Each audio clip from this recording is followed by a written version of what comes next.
이런 걸 예상해 볼 수 있습니다.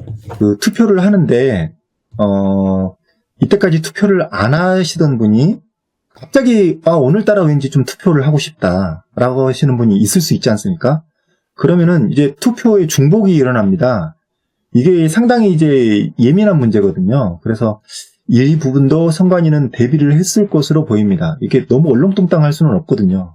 그래서 그러면은 만약에 투표를 하러 나가는 사람을 어떻게 이걸 확인을 할 수 있을 것인가, 뭐 가능하죠. 이런 부분인데요. 그러면 이제 조작을 해야 될 리스트에서 갑자기 투표를 하러 나온 사람의 명단을 빼내야 됩니다. 이런 작업이 분명히 동반이 돼야 되거든요. 그럼 이걸 어떻게 했을 것이냐? 이거 사실은 이게 저하고 미드웨이님이 대화를 하다가 미드웨이님이 이런 그 의견을 좀 냈던 거였는데요. 이게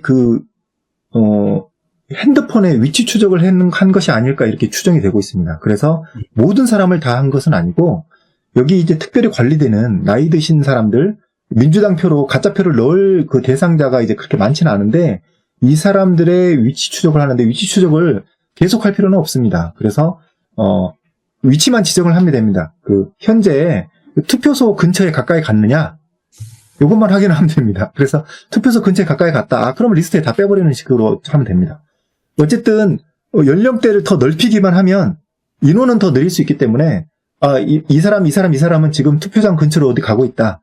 그러면 이제 안전하게 그냥 다 빼버리는 거죠. 투표를 진짜 했는지 여부는 상관없이 그게 위치 추적으로 가능하거든요. 지금 말씀은 이제 현 정부가 상당히 국민 개개인의 위치 정보를 많이 파악하고 있다는 부분들은 네. 8월 15일 날 지난 2020년 8월 15일 날 집회에 참여했던 사람들의 핸드폰을 추적을 다 해가지고 많은 그런 박해를 가했지 않습니까?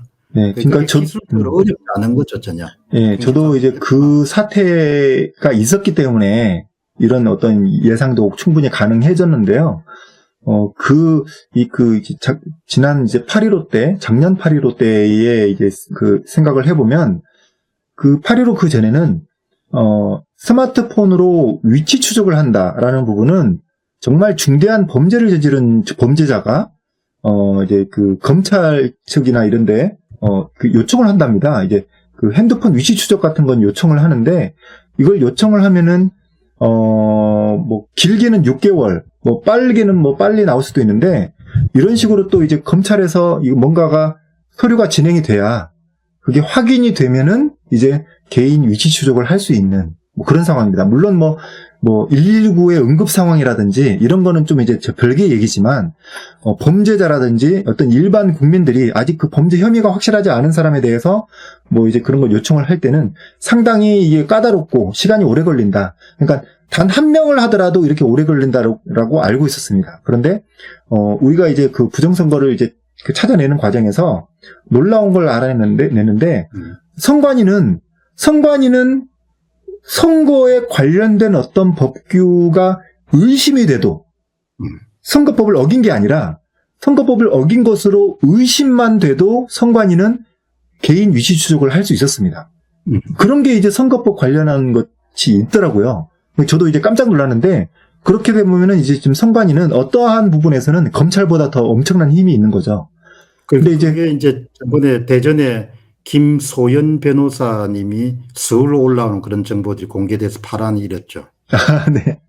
예, 그것도 이제, 그것도 포함이 됐고, 그 전에는, 같은 문서입니다. 이제 시흥 쓰레기장에서 죽은 문건 중에 일부인데요. 하나는 이제 자유의 창 김재용 씨. 김재용. 그분의 저거죠. 이분은 통화내역 추적이죠. 네, 통화내역 추적이었던 거였고요. 김소연 변호사 같은 경우는 위치 추적이었습니다. 네. 이제 그 문건을 찾아낸 거죠. 김소연 변호사가 어디에서 어디로 이동 중이다. 근데 본인은 이동 중이라는 걸 어디 이 선관위에서 알 방법이 없었다는 거죠. 그러면 핸드폰 위치 추적한 거라고 보이는 거죠. 네. 그리고 이제 선관위는 또 그럴 권한이 없다고 하면은 이런 의심을 하기가 좀 애매한데 선관위가 그런 권한이 있었다는 겁니다. 예. 선거법에. 네네. 조사권 발동하고 관련해서 있었겠네요. 예. 제가 이제 정확한 법 규정이 몇 조 몇 항인지는 모르겠습니다만, 예, 어쨌든 선관위는 그런 권한이 있다. 대신 이제 선거법을 위반한 것도 포함해서 위반할 것으로 예상이 되는 사람. 근데 이제 그거는 어느 정도는 이제 저도 이해가 되는 부분이 있습니다.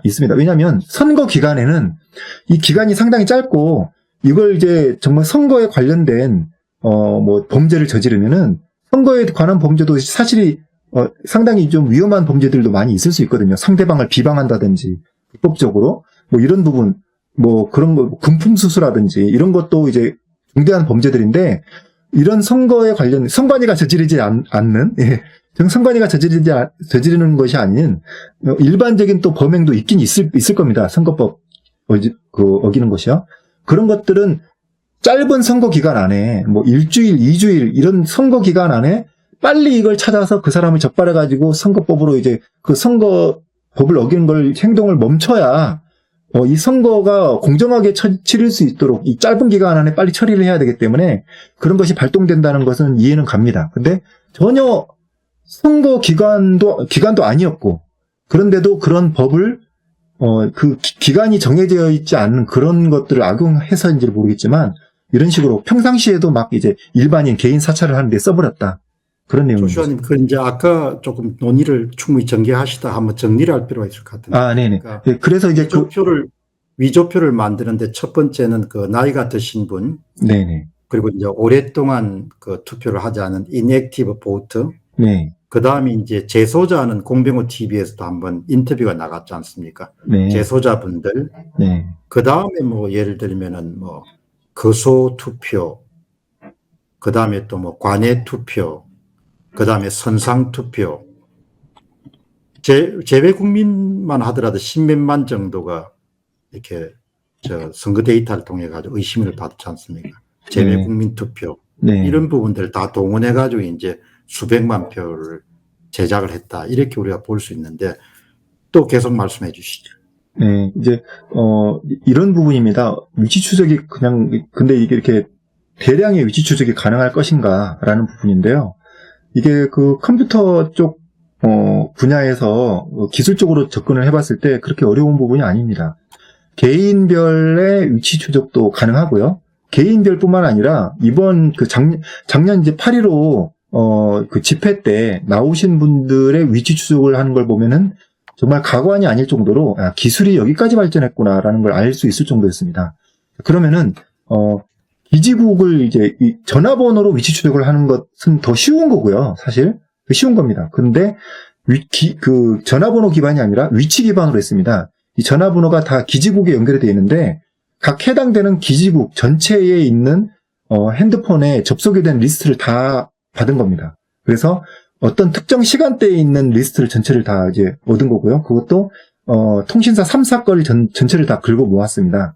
그런 다음에 그걸 전체를 다 리스트해가지고 그 핸드폰과 연결된 개인 정보를 다 확인해서 심지어는 주소까지 다 확인한 겁니다. 왜냐하면 전화 통화가 잘 안 된다 하는 경우에는 집 주소로 찾아가기도 했고 여러 가지 막 해프닝들이 많이 일어났거든요. 그러니까 개인의 정보는 현재 정부가 완벽하게 마음대로 들여다볼 수 있고 통제할 수 있다. 이렇게 이제 보시면 될 것 같고요. 거기에 선관위가 정부의 아주 좀 중요한 기관이기 때문에 마찬가지로 개인의 핸드폰 관련 정보 이걸 다 얼마든지 들여다볼 수 있는 그런 권한들이 다 있기 때문에 선관위는 상당히 훨씬 예전부터 이런 모든 권한을 미리 갖고 있었고 확보하고 있었고 정보들도 다 모을 수 있을 것이다.